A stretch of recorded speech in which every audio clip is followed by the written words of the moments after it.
Daystar Television Network, one of the largest Christian broadcasters in the world, has recently come under intense scrutiny due to accusations of financial mismanagement and questionable ethical practices.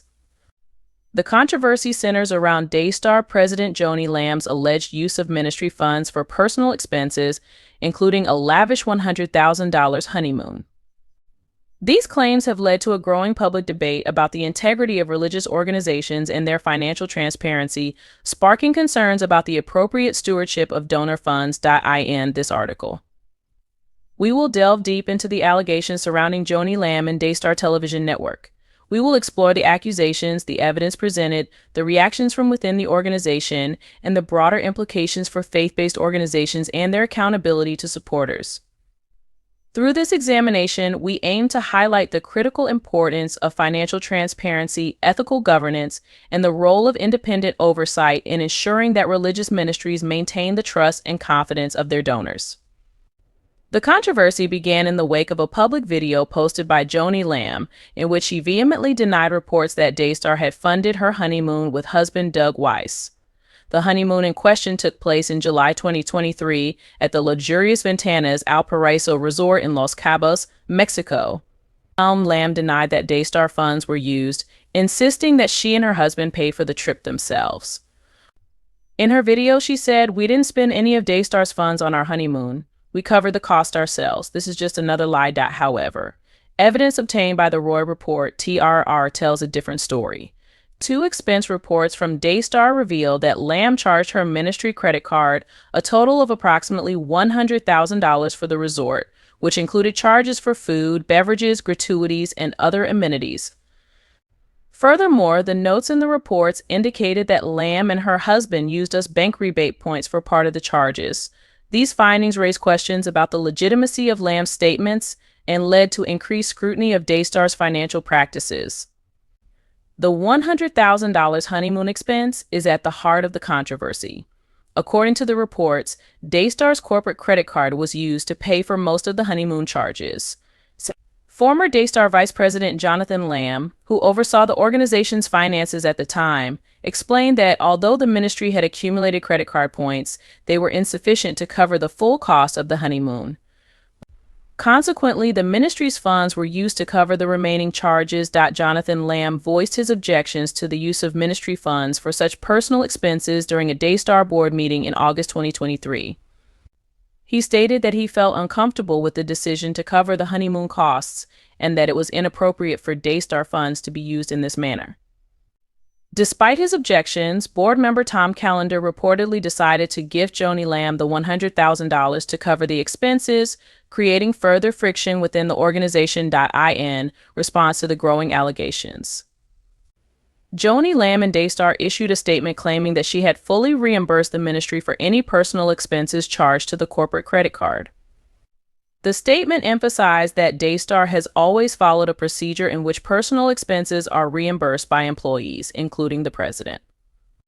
However, despite repeated requests from TRR for proof of reimbursement, neither Daystar nor Joni Lamb provided any documentation confirming when or how the funds were repaid. The lack of transparency surrounding the reimbursement has only fueled suspicions about Daystar's financial practices. Critics argue that the absence of supporting documentation raises serious concerns about accountability within the organization. In particular, the fact that no independent verification of the reimbursement has been provided casts doubt on the claims made by Lamb and Daystar officials. The honeymoon controversy is just one of several instances that have raised alarms about Daystar's financial management.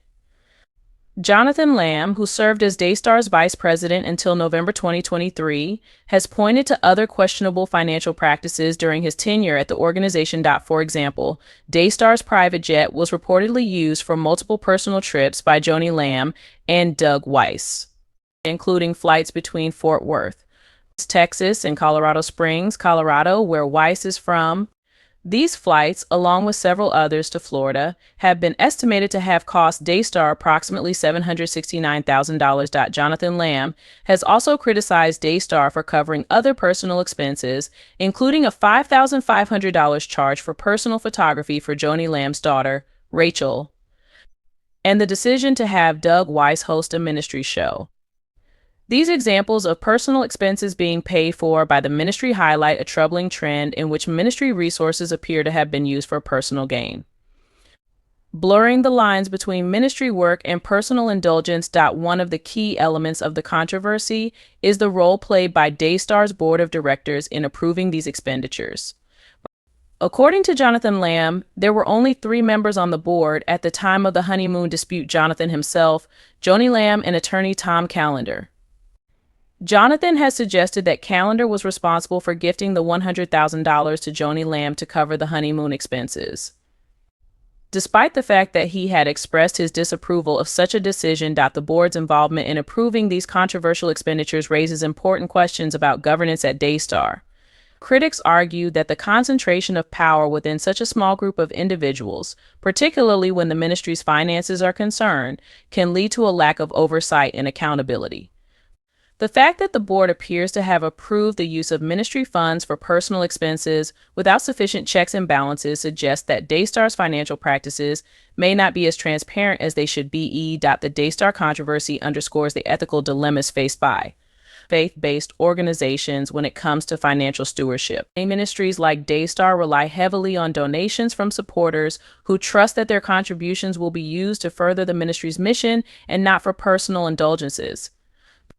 When funds are misused or misappropriated, it not only damages the organization's reputation, but also erodes donor trust. Joni Lamb's public denial of the honeymoon charges, coupled with the lack of supporting evidence for her reimbursement claims, has led many to question the integrity of Daystar's leadership.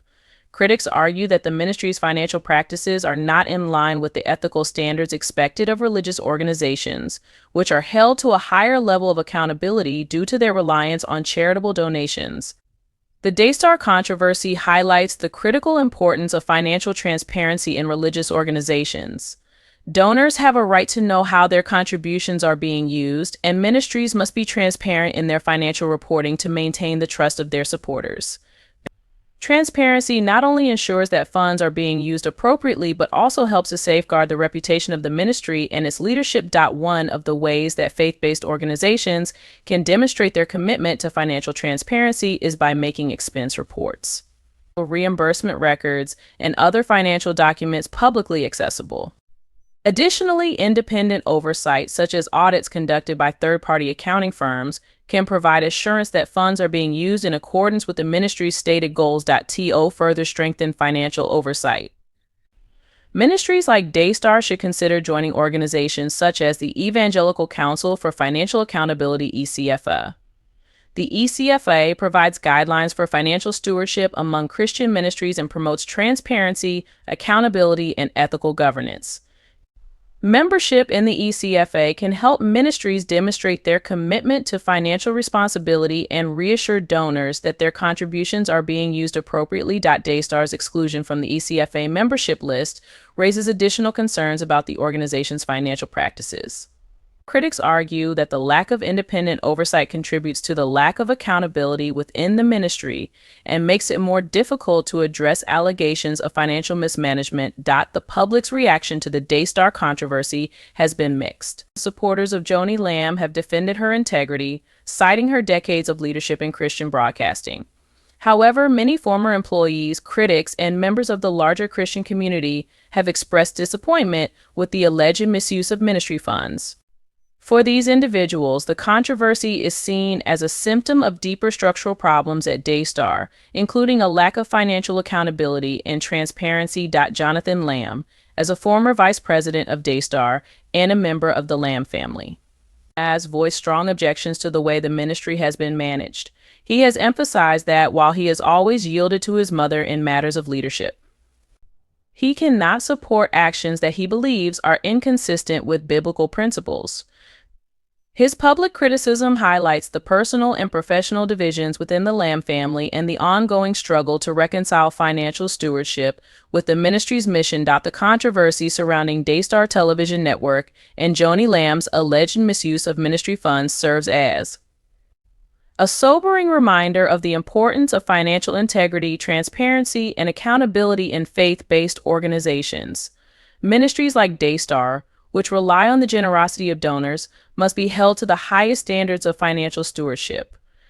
The growing concerns about Daystar's financial practices have raised questions not only about the leadership of Joni Lamb, but also about the broader governance structures within the organization. If Daystar hopes to restore public trust and demonstrate its commitment to transparency, it must take immediate steps to address these allegations.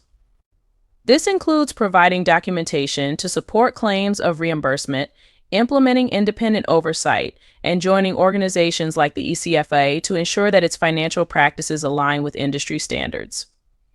By doing so, Daystar can reaffirm its commitment to its mission and continue to serve its supporters with integrity and accountability. As the case continues to unfold, the faith-based community will be watching closely. The outcome of this controversy will have lasting implications not only for Daystar but for the broader landscape of Christian ministries, highlighting the critical importance of ethical financial management and transparency in maintaining the trust of donors and the integrity of faith-based organizations.